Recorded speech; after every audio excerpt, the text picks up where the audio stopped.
Барлығыңызға сәлем достар, менің каналыма қош келдіңіздер. Бұл видеода мен ағылшын тіліндегі фразалық етістіктер туралы айтатын боламын. Видеоны міндетті түрде соңына дейін қараңыз. Ағылшын тілінде фразалық етістіктер етістікке предлогтың немесе үстеудің тіркесуі арқылы жасалады. Мысал келтіріп өтейін. Put on. Бұл фразалық етістік киіну деген мағынаны білдіреді.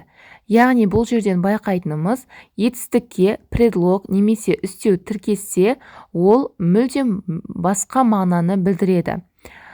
Тура аударып көретін болсақ, put дегеніміз қою, on дегеніміз үстінде деген мағынаны білдіреді. Ал екеуі тіркесетін болса, мүлдем басқа мағынаны білдіреді. Яғни киіну деген мағынаны білдіреді.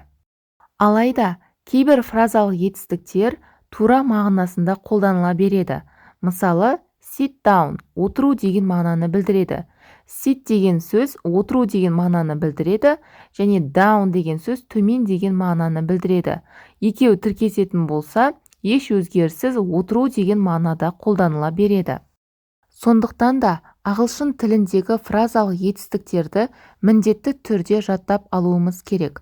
Қазір мен осы видеода ең көп қолданылатын фразалық етістіктерге мысал келтіріп өтемін.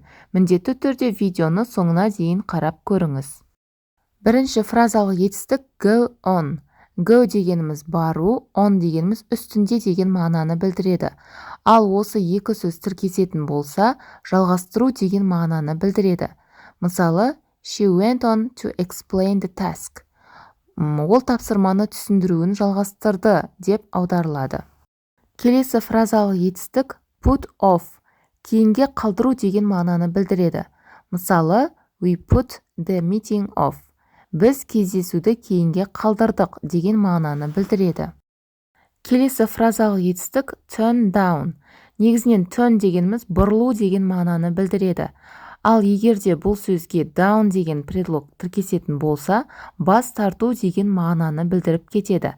Мысалы, they turned my offer down.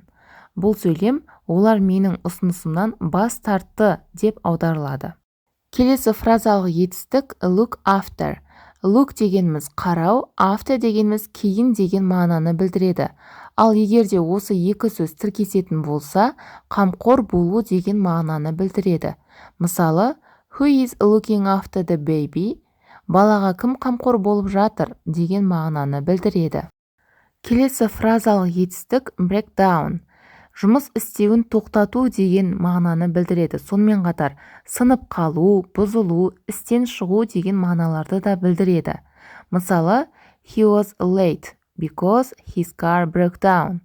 Ол кешікті, себебі оның көлігі бұзылып қалды деп аударылады. Міне достар, бүгінге айтарым осы. Ағылшын тілінде тек бұл ғана емес, фразалық етістіктер өте көп. Оларды міндетті түрде жаттап алу керектігін естен шығармағандығыңыз жөн болар. Егер сізге видео ұнаса, міндетті түрде каналға тіркеліп, видеоларға лайк басуды ұмытпаңыз.